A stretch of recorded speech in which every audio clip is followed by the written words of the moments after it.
other things that determine the difference in growth, that determine the productivity a country is going to have. We can name a few. We'll start with healthcare expenditures. It's a type of investment in human capital that determines the health level of workers. Healthier workers are simply more productive. In countries with significant malnourishment, raising workers' caloric intake raises productivity. A study has shown that from 1962 to 1965, calorie consumption rose by 44% in South Korea, and economic growth was spectacular. Also, Nobel winner Robert Fogel showed that 30% of Great Britain's growth from 1790 to 1980 was due to improved nutrition. So it's important to make sure that our workers are healthy, our residents are healthy. Property rights and political stability.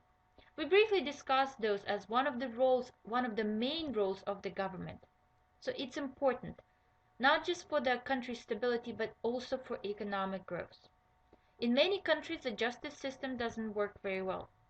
Contracts are not always enforced. There's fraud, corruption that goes unpunished.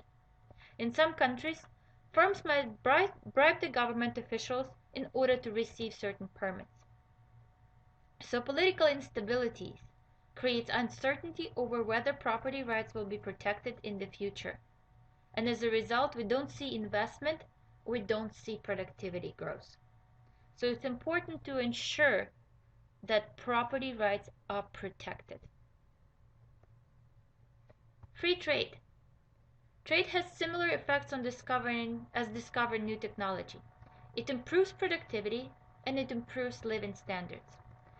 If a country is going to select their trade policy, they can be either inward-oriented policies, such as we can impose tariffs, limits on investment from abroad, and all of those things, protect our own land from influence of other countries. Those policies aim to raise living standards by avoiding interaction with other countries. Outward-oriented policies, such as elimination of restrictions on trade or foreign investment, openness to trade, involvement of other countries in other economies. Those promote integration with the world economy. Most likely, outward-oriented policies, and it's been proven by research, support productivity growth and support economic growth. Those inward-oriented policies hurt more than help. Population growth. When it comes to population growth, it may affect living standards in three different ways.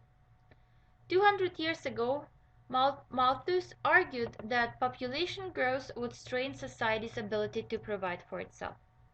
Since then, the world population increased sixfold. If Malthus was right, living standards would have fallen. Instead, they have risen. What he didn't account for is technological progress and productivity growth. Even though there's more people now, we are more technologically advanced, and that allows our productivity to grow. There's still enough for everyone. Diluting the capital stock. What do we mean by that? Countries with fast population growth tend to have lower educational attainment.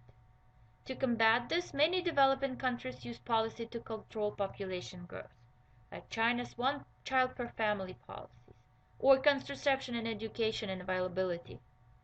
What does it mean? Well, the more people we have, the less capital per person we're going to have. The more classrooms are going to be full with people. So it's harder to provide those physical and human capital when there's more people.